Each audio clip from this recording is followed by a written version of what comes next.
Hello friends, today we will discuss some important questions for your RRB Group D and NTPC exams. Today we will discuss the first chapter of biology, the nutrition chapter. Hello বন্ধুরা, এখানে আপনারা বাংলা ও ইংরাজি দুটো ভাষাতেই বিজ্ঞানের কিছু গুরুত্বপূর্ণ question আসন্ন আরআরবি গ্রুপ ডি ও এনটিপিসি পরীক্ষার জন্য পেয়ে যাবেন। তাহলে চলুন আজকে আমরা আমাদের প্রথম প্রশ্ন আলোচনা করি।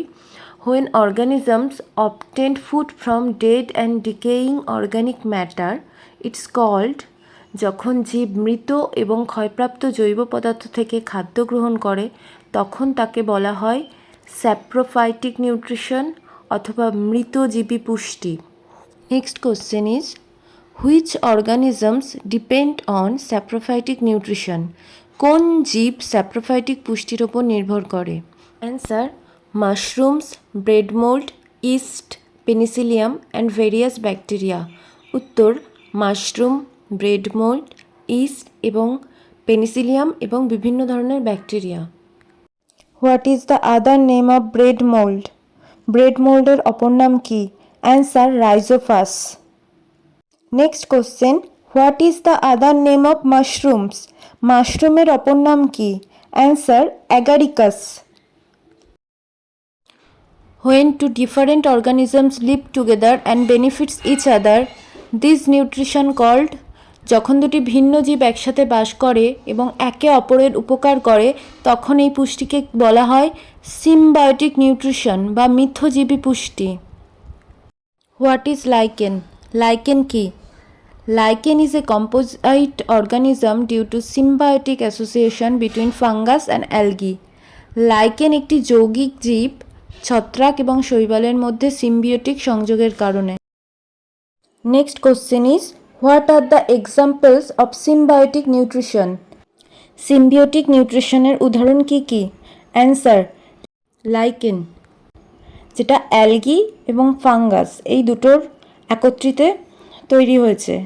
নেক্সট হচ্ছে প্রোবাল এবং জুজানথ্যালে। পরবর্তী রাইজোবিয়াম এবং শিম্ব জাতীয় উদ্ভিদ, এরা প্রত্যেকেই একে অপরের ওপর নির্ভরশীল এবং একসাথে এরা বসবাস করে। They all live together and benefits each other. Next question is what is the simplest form of protein? প্রোটিনের সরলতম রূপ কি? Answer amino acid. Next question is what are the rich sources of protein? প্রোটিনের সমৃদ্ধ উৎস কী কী? Answer animal based sources, meat, fish, milk, cheese, eggs. প্রাণীভিত্তিক উৎস মাংস, মাছ, দুধ, পনির, ডিম। Plant based sources peas, soybean, tofu, pulses. উদ্ভিদভিত্তিক উৎস মটরশুঁটি, সয়াবিন, তোফু, ডাল। Which disease is caused by the deficiency of protein? প্রোটিনের অভাবজনিত কারণে কোন রোগ হয়? Answer kwashiorkor. উত্তর কোয়াশিওরকর।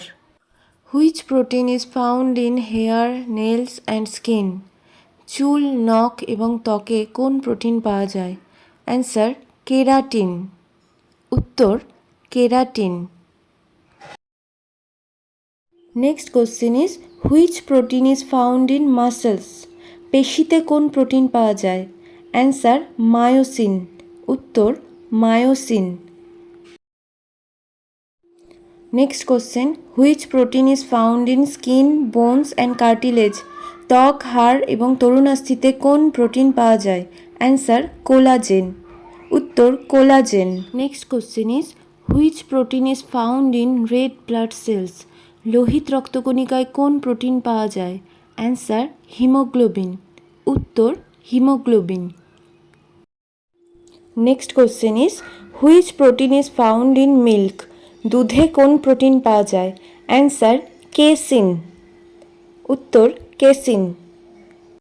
Next question is fat that are solid at room temperature are called, যেসব চর্বি ঘরের তাপমাত্রায় কঠিন থাকে তাদের বলা হয় স্যাচুরেটেড ফ্যাট বা সম্পৃক্ত চর্বি।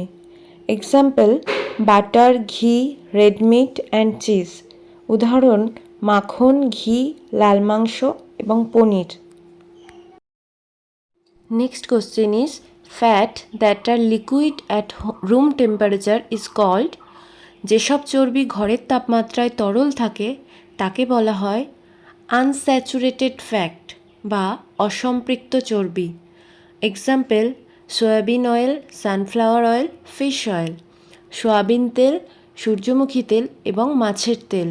For this type of video, please like, share and subscribe this channel. Thank you.